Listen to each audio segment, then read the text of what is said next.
আল্লাহ বলে, বান্দা আমার মতো দয়ালু মনিব থেকে কেড়ে তোরে আলাদা করে দিল। মা গাররাকা, আরে বান্দা আমার থেকে কেন আলাদা হলি? আমি কি অপরাধ করেছি? সারাদিন আসমানে আলো দিয়ে আমি অন্যায় করছি? আজ আবার রাতের বেলা ঘুমের পরিবেশের জন্য অন্ধকার করে দিয়ে আমি অপরাধ করছি? মা গাররাক, এই যুবক, তোমার কাছে তোমার মালিক অপরাধ কি করছে বল না বেটা, বল। কেন সেজদা করলি না ভাইয়া? আল্লাহ তোমার কাছে কি অন্যায়টা করছে? কি অন্যায়, কি না দিছে মালিক? মা গাররাকা বিরাব্বিকাল কারীম, এটা আল্লাহর ডাক। আল্লাহ বলেন, বান্দা কে রে তোরে আমার থেকে আলাদা করলো? কেন রে তুই আমারে ছাড়লি? আমি কি দোষ করছি?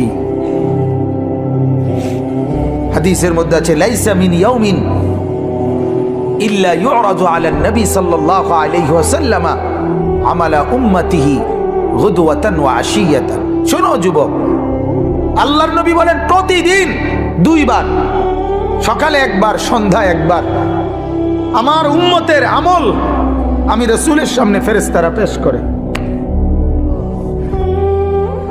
হায় হায়, নবীর সামনে তোমার নাম উচ্চারণ হয়, ফেরেশতা বলে, ইয়া রাসূলুল্লাহ একটা সিজদা দেয় নাই, একটা সিজদা, একটা সিজদা দেয় নাই। আল্লাহর নবী তখন বলে, হায় আমার উম্মত, আমার 23টা বছরের দিবানিশির এই মেহনতের কোনো কদর করলি না? 23 বছরের আমার এত কষ্টের কোনো কদর হলো না?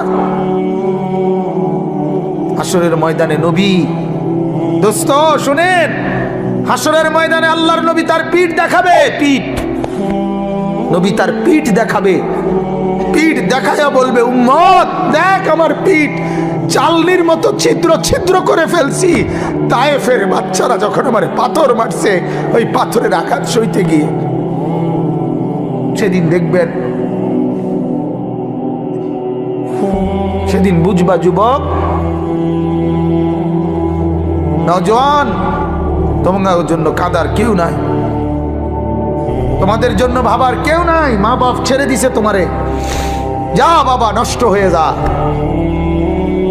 আহা, মোবাইলের হাতে ছেড়ে দিছে তোমারে, নষ্ট বন্ধুদের হাতে ছেড়ে দিছে তোমারে, যা বাবা পেটের ভুক লাগলে ভাত খাইয়ে যাইস, বাকি টাইম নষ্ট হয়ে যা। অভিভাবক ছেড়ে দিছে সন্তানকে, দুপুর বেলা বের হইছে রাত 10টা পর্যন্ত, কারো কোনো পেরেশানি নাই। মা বাবার ছেলেটা কি হচ্ছে, কার সাথে উঠতেছে, বসতেছে, খাইতেছে, চলতেছে, কারো কোনো পেরেশানি নেই। এভাবে জিন্দেগি চলে না বাজান, এভাবে জিন্দেগি চলে না। এই জন্য আল্লাহ তাআলা প্রতিদিন ডাকে, আমার বান্দা আমি কি অপরাধ করেছি? রাসূল প্রতিদিন বলে, আমার উম্মত আমি কি অন্যায় করছি? আমার তায়েফের রক্তের কোনো দাম নাই, আমার উহুদের দান শহীদ করার কোনো মূল্য নাই। 14 দিন আমি পেটে পাথর বেঁধেছি, আমার সেই পাথরের বাধা পেটের কোনো মূল্য নাই। আমি 3 মাস ঘরে চুলায় আগুন জ্বলে নাই, আমার সেই জীবনের কোনো মূল্য নাই। মুসলমানের ছেলেরা, মুসলমানের বাবারা, তোমরা তোমাদের আল্লাহকে চেনো, তোমরা তোমাদের রসুলকে চেনো। মোবাইল দিয়া হইলেও রবিকে চেনো, রসুলের জীবনী শোনো, তাইলেও ফায়দা হবে। এই জীবন এভাবে নষ্ট করো না ভাইয়া। আল্লাহ আমাদেরকে বুঝ দান করেন, আল্লাহ আমাদেরকে কবুল করেন, আল্লাহ আমাদেরকে ফিকির দান করেন। অনেক যুবক বসছো মাশাআল্লাহ, আল্লাহ যত ছেলে বসছো, আল্লাহ তোমাদের ঈমান আমলের দৌলত দান করেন। এই কলিজাটা যদি একবার আল্লাহ পছন্দ করে তোমার, তো ওই দিলে আল্লাহ তাআলা ঈমান আমল দিয়েই দেবে।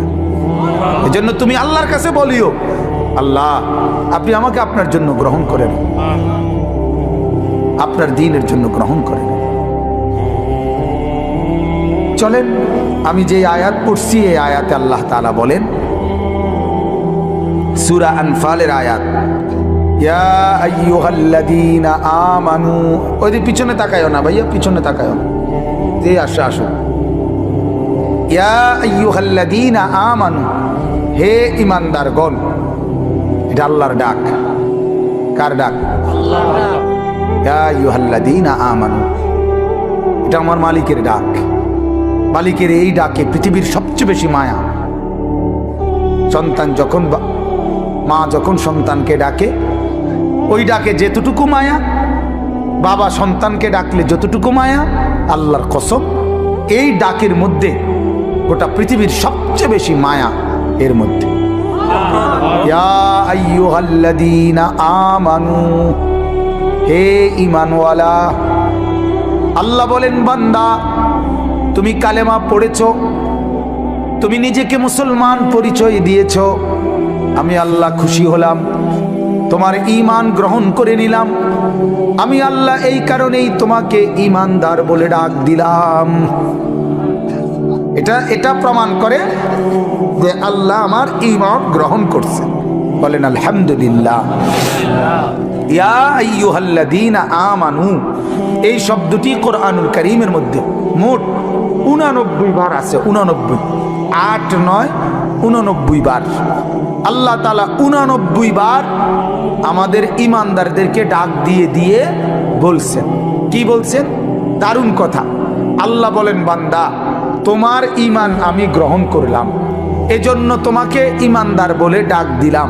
এবার তোমারে এরকম ঈমানদার বলে ডাক দিয়ে কিছু আমলের কথা বললাম, এই কাজগুলো তুমি ঠিকমতো করবা, আমার জান্নাত আমি আল্লাহ তোমারে বুঝাই দেব।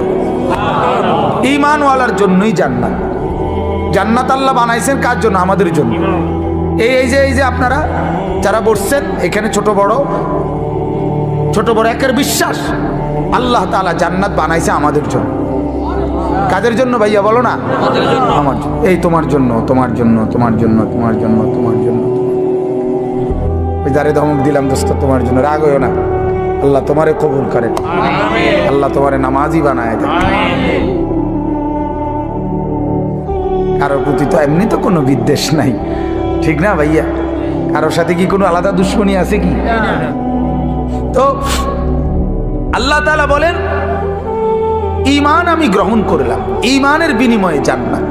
যত লোক ঈমানদার আল্লাহ তাআলা বলেন আমার জান্নাত তোমাদের জন্য। সুবহানাল্লাহ। ঈমানবিহীন জান্নাতে যাওয়ার কোনো কি নাই, সুযোগ নাই। জান্নাতে যাওয়ার জন্য প্রথম শর্ত হলো কি থাকা? ঈমান থাকা। ঈমান থাকা, ঈমান। একটা মজার কথা শুনেন, আমাদের খতিবে আজম মুনাজিরে জামান আল্লামা নুরুল ইসলাম অলিপুরি দামাত বারাকাতুহু হযরতের বয়ানে আমি শুনছি। হযরত বলেন, হাসরের ময়দানে আল্লাহ তাআলা প্রত্যেকটা বান্দার আমল মিজানের পাল্লার মধ্যে মাপবেন। এটা জানেননি? মিজানের পাল্লাতে যে আমাদের আমল মাপা হবে, এটা শুনছেন? এই মাপাটা কিরকম, এটা হুজুরের সবচেয়ে সুন্দর, আমি ওনার থেকে বুঝছি। হুজুরে বলেন যে এই মিজানের পাল্লায় ঈমানদারের নেক আমল আর ঈমানদারের আমল আল্লাহ তাআলা 2 বার মাপাইবেন। কয়বার? 1 নাম্বার হলো যে ঈমান, এটা যদি থাকে, কারো যদি 1 জাররা 1 বিন্দু পরিমাণও ঈমান থাকে, তাহলে এই ঈমান একটা নেক কর্ম, মানে এটা একটা নেক কাজ। ঈমানটাই একটা কি আমল? নেক আমল। কথা বুঝছেন? এটা একটা নেক কাজ। তো আল্লাহ পাক রব্বুল আলামিন এক পাল্লার মধ্যে তার পুরা জিন্দেগীর গুনাহ এটার মধ্যে উঠাবেন। আরেক পাল্লার মধ্যে প্রথমত শুধুমাত্র ঈমানটা, এটা একবারে বিন্দু পরিমাণ হোক, সরিষার দানা, মিসকালা হাব্বাতিন মিন খারদাল। কোরআনেও আছে, হাদিসেও আছে, আল্লাহ বলছে, নবীজিও বলছে, সরিষার দানা পরিমাণ ঈমানটুকু যারা আছে, এটাই আল্লাহ তাআলা আরেকটা পাল্লার মধ্যে ফেরেশতারা রাখবেন।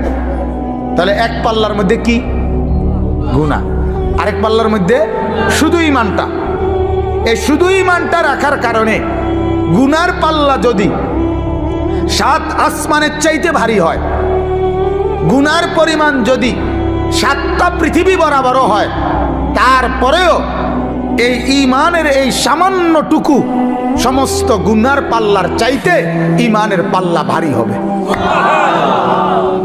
আর ফেরেশতা ঘোষণা দিবে, তুমি চিরস্থায়ী জাহান্নাম থেকে মুক্তি পাইলা, খুলুদ ফিন্নার, অর্থাৎ তুমি চিরস্থায়ী জাহান্নামী হবে না। এখন ফেরেশতা বলবে, তবে দাঁড়াও, তোমার ফয়সালা এখনো শেষ হয়েছে না। প্রথমত তুমি এই নিশ্চয়তা পাইলা যে তুমি চিরস্থায়ী কি না, জাহান্নামী না। তবে এখনই ডাইরেক্ট জান্নাতে যাইবা নাকি একটু ঘুরাইন লাগবো, এইটা একটু কাম বাকির আছে। তখন ওই ঈমানটাকে সরাইয়া তার বাকি যত নেক আমল, নামাজ, রোজা, হজ, যাকাত, ওযু, গোসল, দান, সাদাকা, জিকির, তাসবিহ, তেলাওয়াত, আরো নেক আমল আছে না, এই নেক আমলগুলো এবার ওই পাল্লাতে রাখা হবে। এই পাল্লিতে রাখলে ঈমান, আরে নেক আমল এইবার আবার টান দিবে, আবার টান দিলে এইবার যদি নেক আমলের পাল্লা গুনার পাল্লার চাইতে ভারী হয় তো এখনই জান্নাত। মানে এক ঈমানের কারণে তো প্রথমে কি হয়ে গেছে, বরাদ্দ আসিল, এখন বাকি নেকের পাল্লাও গুনার চাইতে কি ভারী। এইবার আল্লাহর পক্ষ থেকে ফেরেশতারা বলবে, তুমি ডাইরেক্ট এদিক দিয়া এন্দে গিয়েই উঠবা, উঠলেই দেখবা জান্নাত, মানে ডাইরেক্ট জান্নাত। আর যার নেকিগুলো রাখার পরে গুনার পাল্লা ভারী হবে, তাকে বলা হবে, তুমি প্রথমত জাহান্নামে যাও, জাহান্নামে এই গুনার সমপরিমাণ শাস্তি ভোগ করার পর তারপরে ওই যে প্রথম ঈমানটুকু থাকার কারণে, ওইটুকুর কারণে তুমি জান্নাতি হবা। তো তবে আযাব ভোগ করে এরপরে ওই ঈমানের কারণে তোমাকে আবার জান্নাতে নিয়ে আসা হবে। তাহলে ঈমান কত বড় নিয়ামত। ঈমান এক নম্বরে, প্রথমত ঈমানের সাথে নেক আমল যদি ভারী হয় তাহলে সরাসরি জান্নাতে নিয়ে যাবে। আরেকবারে ঈমানের সাথে যদি গুনার পাল্লাও ভারী হয় তাহলে জাহান্নামের আযাব ভোগ করাইয়া হলেও ঈমান তাকে জান্নাতে আনবেই আনবে। এখন এখানে দুই কথা আমাদের, আপনাদের জন্য আমার। এক কথা হইল সর্বদাই খেয়াল রাখা ঈমান যেন আমার চলে না যায়। এটা সর্বোচ্চ একজন মানুষের সবচেয়ে বেশি খেয়াল রাখা দরকার, ঈমান যেন আমার চলে না যায়। আমার শায়েখ আল্লামা মুফতি মুশতাকুন নবী সাহেব বলে, মাঝে মাঝে বুকে হাত দিয়া বলা দরকার, নিজের ঈমান পরীক্ষা করা দরকার, আছে তো ঈমান, চলে গেল না তো, হারায় গেল না তো। ঈমান কিন্তু চলে যায়। ঈমান কি হয়ে যায়? চলে যায়। কুফরি করলে ঈমান চলে যায়, শিরিক করলে ঈমান কি হয়ে যায়? ক্ষতিগ্রস্ত চলে যায়। তাহলে এই জন্য একজন মুমিনের উচিত, একজন মুসলমানের উচিত নিজের ঈমানের পাহারাদারি করা, যেন আমার ঈমান চলে না যায়, কুফরি যেন না হয়। কিন্তু আমরার দুর্ভাগ্য হইল ঈমান যায় কেমনে, কুফরি হয় কিভাবে, শিরিক হয় কিভাবে, এটাও তো আমরা জানি না। ইসলামকে তো আমরা এত সহজ মনে করি, এত সস্তা মনে করি। আমরা অনেক মানুষ মনে করে যে হুজুররা এত কিছু লইয়া কি করে।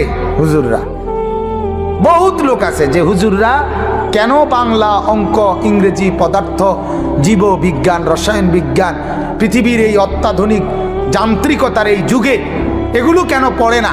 হুজুররা করে কি? সামান্য একটু কোরআন শরীফ আর মসজিদের ইমামতি, এটুকু নিয়েই ব্যস্ত আছে কেন? আহা, বদনসিব, বদনসিবে মনে করছে কোরআন মানে এই সামান্য একটু শুধু পড়ার, কোরআন মানে এটা তেলাওয়াতেরই শুধু কিতাব। অথচ এই কোরআন যে জামিউল উলুম, পৃথিবীর সমস্ত জ্ঞানের মূল ভান্ডার এই কোরআন। তাহলে আল্লাহর কসম, ভারতের এক বড় বুজুর্গ ছিলেন সৈয়দ আবুল হাসান আলী আন-নদভী রাহমাতুল্লাহ আলাইহি, তিনি বলেন পৃথিবীর সবাই অবসর পেতে পারে, কিন্তু আলেমে দ্বীন যারা, মাদ্রাসায় পড়ে যারা, আল্লাহর কোরআন আর রসুলের সুন্নাহ পড়ে যারা, তাদের 24 ঘন্টায় কোনো অপশন নাই। কারণ জীবনের যত শাখা, মাদ্রাসার দায়িত্ব, আলেমের দায়িত্ব, সকল শাখায় দিক নির্দেশনা দেওয়া। চাকরি, ব্যবসা, লেনদেন, কৃষি, ক্ষেত খামার, আয় রোজগারের যত মাধ্যম, মানুষের জীবন চলার যত মাধ্যম, লেনদেন, সামাজিকতা, আচার অনুষ্ঠান, বিশ্বাস, ইবাদত, আমল, হাঁটা চলা, খাওয়া পড়া, আহার নিদ্রা, হাসি কান্না, রাত দিন, অজু গোসল, যা কিছু আছে সমস্ত ব্যাপারে মানুষকে দিক নির্দেশনা দেওয়া একমাত্র উলামায়ে কেরামের দায়িত্ব, আর কারো না। ডাক্তারের দায়িত্ব সব বিষয়ে কথা বলা না, ইঞ্জিনিয়ারের দায়িত্ব সব বিষয়ে কথা বলা না, কিন্তু আলেমের দায়িত্ব ডাক্তারকেও প্রেসক্রিপশন দেওয়া, ইঞ্জিনিয়ারকেও প্রেসক্রিপশন দেওয়া, কৃষিজীবী, ক্ষেত খামার, দিন মজুর, শিক্ষিত মূর্খ প্রত্যেককে ইসলামের মাসআলা বলা, শরীয়তের বিধান বলা আলেমের দায়িত্ব। তাহলে এত বড় ভারী জিম্মাদারি যার কাঁধে, তার আবার অবসর কিসের? আমি আজকে আমার সাথে এক মাওলানা আছে, ওই মাওলানা কই, এই মাওলানারে আমি কালকে রাতেও বলছি, মাওলানা দিনের কাজ করতে চান না? দিনের কাজ করতে হলে রাত 2টা আর দিনের 2টা বরাবর মনে করতে হবে। রাতের 2টা এবং দিনের 2টা বরাবর মনে করবেন যে ইমানদারের আলেমে দিনের কোনো অপশন নেই। রাত 2টায়ও দিনের 2টায়ও উম্মত যখনই দ্বীনের জন্য কোনো তাকাজা পেশ করবে রেডি থাকতে হবে। এটা হলো আমাদের জিন্দেগি।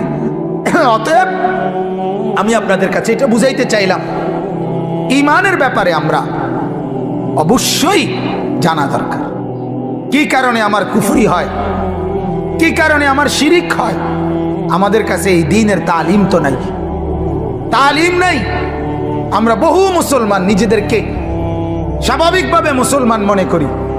অনেক লোক আছে নিজেদেরকে নামাজিও মনে করে, নামাজ পড়েও মাশাআল্লাহ, কিন্তু নামাজের মাসআলা, ওযুর মাসআলা, হালাল হারামের মাসআলা, জায়েজ না জায়েজের মাসআলা, পাক নাফাকের মাসআলা, পবিত্রতা অপবিত্রতার মাসআলা, এগুলোর ব্যাপারে ফিকির নেই, কোনো ফিকির নেই। তাইলে আপনি ভাবেন, যদি এই ব্যাপারে ফিকিরে না থাকে, যদি কোনো আচরণে কোনো কথাবার্তায় আপনার কুফরি হয়, তখন আপনি তো জানেন না, আপনার ঈমান যে চলে গেছে আপনার তো খবরও নেই। বলেন নাউজুবিল্লাহ। এজন্য আমার ভাই, আল্লাহ পাক রব্বুল আলামিন আমাদেরকে বললেন, আমার বান্দা তোমার সবচেয়ে বড় নেয়ামত তোমার ঈমান, আর এটা যেহেতু তুমি পেয়েছো, আমি আল্লাহ খুশি হইছি, এজন্য তোমারে আমি তোমার পক্ষে, আমার পক্ষে ঈমানওয়ালা বলে ডাক দিছি। তুমি আমার দলভুক্ত, অতএব তুমি লক্ষ্য রাখবা আমার দল থেকে যেন তুমি ছুটে না যাও। আল্লাহ আমাদেরকে হেফাজত করে। আমার ভাই, ঈমানের তালিম নেওয়া দরকার। এই যে দাওয়াত ও তাবলীগের সাথীরা সারা পৃথিবী জুড়ে ঈমান ও আমলের তালিম দেয়। সকাল দুপুর বিকেল রাত সারাক্ষণ একই কথা বলে, ভাই ঈমানের মেহনত নিয়ে কথা বলা হবে, ঈমান আমলের মেহনত নিয়ে কথা বলা হবে। মানে কি? মানে বোঝা গেল ওরা 30 বছর 40 বছর পরেও এটা বোঝে ঈমানের মেহনত আজও দরকার। হাদিসের মধ্যে আছে, বুখারীর রিওয়ায়াত, সাহাবীরা একজন আরেকজনকে ডাকতেন, জিজ্ঞেস করে ডাকতেন আর বলতেন, ইজলিস বিনা, ইজলিস বিনা।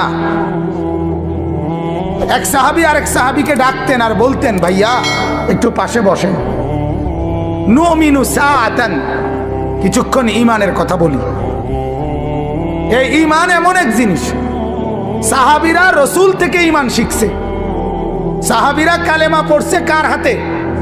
নবীজির হাতে। তবুও বলতেন একজন আরেকজনকে, ভাই বসেন, ঈমান বাড়াই, ঈমানের কথা বলি, ঈমানের আলোচনা করি, ঈমানের মুযাকারা করি। তাইলে আমার বলার উদ্দেশ্য হলো, আমরা যারা সর্বশ্রেণীর মুসলমান নিজেদেরকে দিনদার মনে করি, আমরা কিন্তু এটা লক্ষ্য রাখা দরকার আমার ঈমান যেন ছুটে না যায়। শুধু লা ইলাহা ইল্লাল্লাহ মুখে বলতে পারেন, এটাই যথেষ্ট না। আচরণে, কর্মে, বিশ্বাসে, লেনদেনে যেন কোনো কুফরি না হয়। বহু নাফরমান পাত্তর দিয়ে বাইর হইল, তার জবান দিয়ে মালিকের নাম বাইর হয় না। খানা খায় ঠিকই, বহু বদনসিব মসজিদের সামনে দিয়ে হাইটা জায়গা, সেজদা তার কপালে জোটে না। বহু চা দোকানদার, তার চোখের সামনে মসজিদ, ঠিক মসজিদ বরাবর তার দোকান। এই ডাকাইতের দোকানে বইয়া মানুষে চা খাইয়া নামাজ পড়ে, ডাকাইতে নিজে সেজদা দেয় না। আছে না এমন? হ্যাঁ, এটা নসিব। আল্লাহ যাকে পছন্দ করে, ইচ্ছে করে, মালিক যাকে দয়া করে, তাকে আল্লাহর কথা শুনবার, বলবার, বুঝবার, মানবার তৌফিক দেয়। বিশ্বাস করেন, এটা অনেক বড় নিয়ামত। এটা কোরআনের আয়াত, ফামান ইউরিদিল্লাহু আন ইয়াহদিয়াহু ইয়াশরাহ সাদরাহু লিল ইসলাম। আল্লাহ বলেন, আমি যাকে সিদ্ধান্ত নেই হেদায়েত দেব, আমি আল্লাহ তার দিল ইসলামের জন্য খুলে দেই। এটা আল্লাহর ফয়সালা হয়।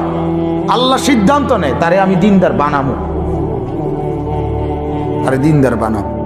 উমর রাদিয়াল্লাহু তাআলা আনহু, উনি ফয়সালা নিছে, উনি নবীজির গর্দান নিবে।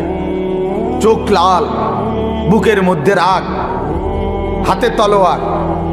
ওনার সিদ্ধান্ত নবীজিকে হত্যা করবে। আল্লাহ বলে, আমার সিদ্ধান্ত তোরে হেদায়েত দেবো। আউগা, ঠিকই না বলেন না কেন? আল্লাহর সিদ্ধান্ত আরেক রকম। তো মালিক বলে, আও আগাও আগাও, সাই জামা জুমা বদলাইও না, এলো। এই অবস্থাতে রব্বুল আলামিন হেদায়েত দিছে। সুবহানাল্লাহ। ইয়া মুকাল্লিবাল কুলুব সাব্বিত কলবি আলা দীনিক।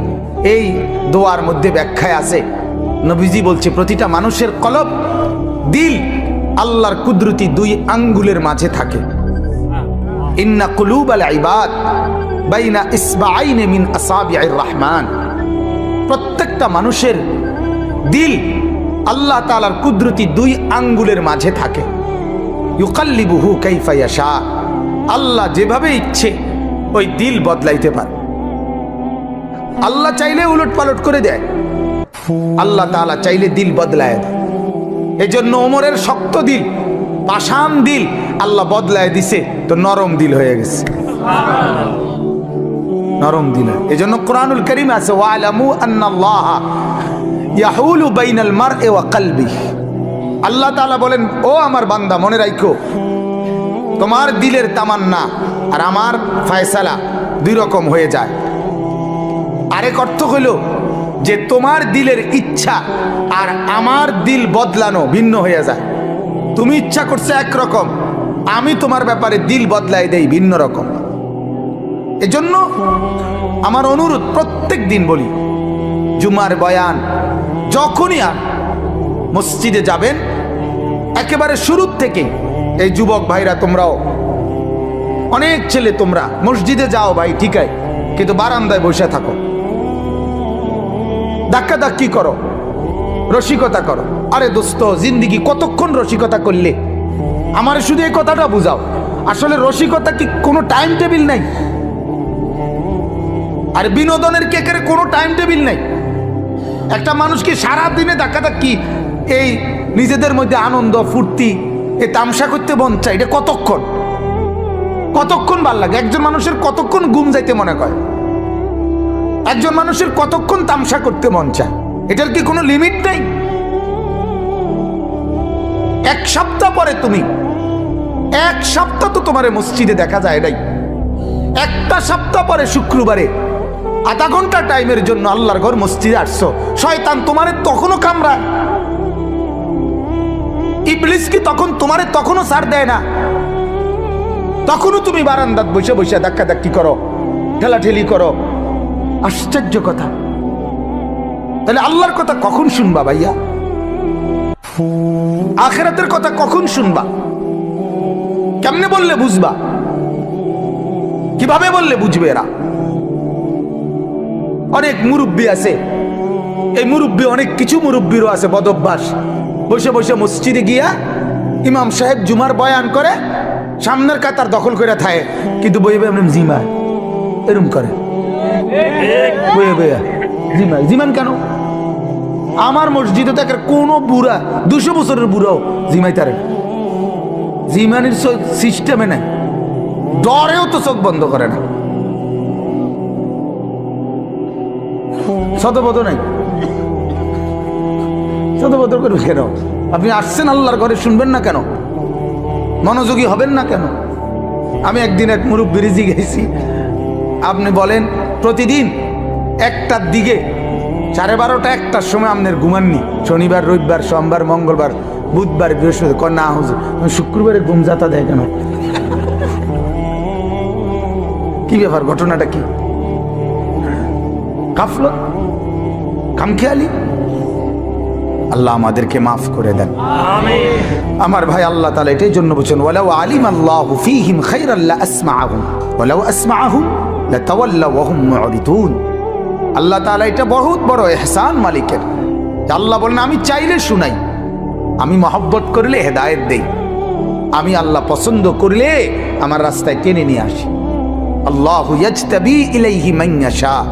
আল্লাহ বলেন, আমি যাকে পছন্দ করি, ইচ্ছে করি, আমি তাকে টেনে, জজব মানে হলো টাইনা নিয়ে আসি, আকর্ষণ করে আমি আমার দিকে নিয়ে আসি।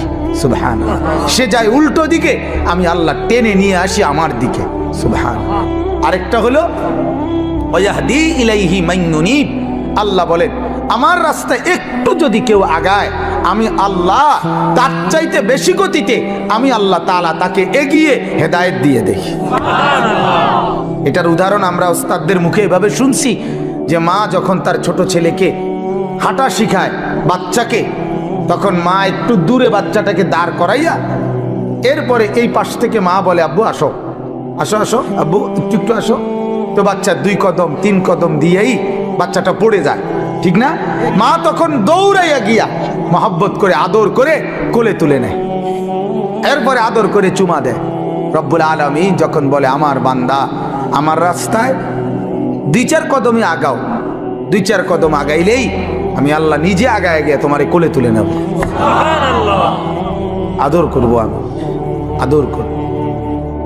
আমার শায়েখ আল্লামা মুফতি মুশতাকুন নবী সাহেব বলে, বান্দা যখন সেজদা করে, আল্লাহ তখন বান্দাকে আদর করে যেন পিঠে এবং মাথায় হাত বুলায় দেয়, হাত বুলায়। আনিস আসছো না, সেজদা করলা, খুশি হইলাম, আদর করে বুলায়। আল্লাহর পেয়ারা বান্দারা মালিকের স্পর্শ পায়। সুবহানাল্লাহ।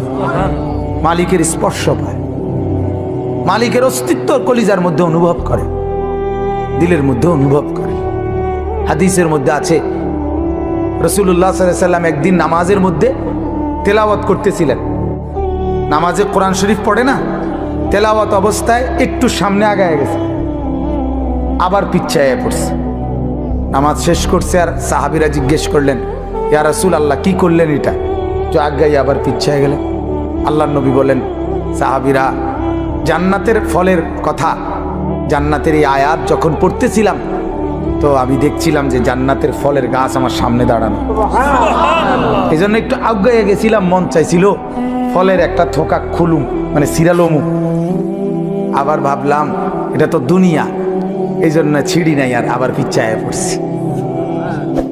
মানে এমন ভাবে দেখছে, এমন ভাবে দেখছে। আল্লাহ রাসূল সাল্লাল্লাহু আলাইহি সাল্লামের সাহাবীরা বলতেন, রাসূলুল্লাহ সাল্লাল্লাহু আলাইহি সাল্লাম যখন সেজদা দিতেন, সাহাবীরা বলেন, আমরা শুনতাম, নাসমাউ লাহু আজিরান কা আজিরিল মির্জা।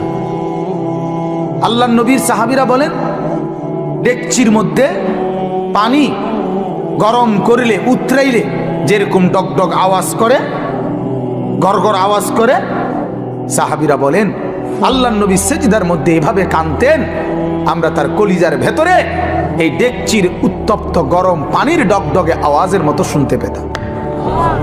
কি নামাজ পড়তেন, কেমন সেজদা করতেন।